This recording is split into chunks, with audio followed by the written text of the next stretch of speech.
সামাজিক ও মানবিক সংগঠন ইফতিখার ফাউন্ডেশনের পক্ষ হতে খুলনা ডুমুরিয়া উপজেলার রাজবাদ আলাইপুর এলাকায় পানিপন্থী মানুষের ১১৫ জনের মাঝে শুকনো খাবার বিতরণ করা হয়েছে। বুধবার দুপুরে ওই এলাকায় সংগঠনের সভাপতি মোহাম্মদ মুবাশির আল নাফির পক্ষে পানিপন্থী মানুষের হাতে খাবার পৌঁছে দিয়েছেন সংগঠনের স্বেচ্ছাসেবী কর্মীরা। স্বেচ্ছাসেবীরা বলেন, সম্প্রতি সময়ে প্রচণ্ড বৃষ্টি ও বুড়িভদ্রা নদীর জোয়ারের পানিতে বন্যা ও জলাবদ্ধতা সৃষ্টি হয়েছে ডুমুরিয়ার আটলিয়া, মাগুরা ঘোনা, শরাফপুর, রংপুর ইউনিয়নের অন্তত ২৩ গ্রামে। বসতভিটা, মৎস্যঘের, আমন ধান, শাকসবজি ক্ষেত, রাস্তাঘাট, শিক্ষা প্রতিষ্ঠান সবই পানির নিচে। বাদুরগাছা গ্রামের মতো রুস্তমপুর, আটলিয়া, চাকুন্দিয়া, মালতিয়া, বয়ারসিংস, তেলিগাতি সহ ২৩ গ্রাম পানির নিচে। বিষয়টি জানতে পেরে তাদের জন্য খাবারের ব্যবস্থা করেছে। সংগঠনের স্বেচ্ছাসেবী তারিকুল ইসলাম কবির বলেন, আমরা অসহায় মানুষের জন্য মানবতার হাত বাড়াই।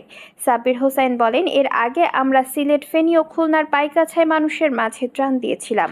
আমরা আল্লাহর সন্তুষ্টি অর্জনের জন্য এই কাজগুলো করি। ভবিষ্যতে যেন মানুষের কল্যাণের জন্য এমন ভালো কাজ করতে পারি। আমরা এই ত্রাণ নিতে আছি, কিন্তু আমাদের কেউ কিছু দিইনি। তাই আমরা দুঃখের বিষয়ে কারো থেকে কব, কিরা আমাকে দেবে, তাই কষ্টে আছি। কিনে খাই আর বাসও খাতে পারিনি সময় মতো। আলহামদুলিল্লাহ, আমরা ইফতিখার ফাউন্ডেশনের পক্ষ থেকে আজকের এই আলাইপুর রাজবাদ এলাকায় প্রায় ২ মাস ধরে পানিবন্দী এই এলাকার মানুষ। এই এলাকায় কেউ ত্রাণ পায়নি এবং কোনো সহযোগিতা পায়নি।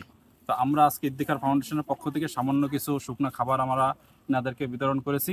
আরও পরিকল্পনা আছে, আরও বড় আকারে, বৃহৎ আকারে আমরা ইনশাল্লাহ আরও করব। আরও সবাই যাতে পায় সেভাবে আমরা চেষ্টা করবো ইনশাল্লাহ।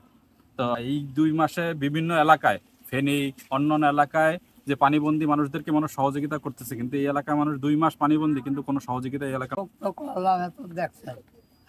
সেদিনও আমি বলে দিলাম বক্সের ভিতরে। আচ্ছা, এখন যাতে পানিটা যাতে তাড়াতাড়ি কমে যায় বা একটা ব্যবস্থা নেওয়া হয়, এই জন্য চেষ্টা করতে হবে। আর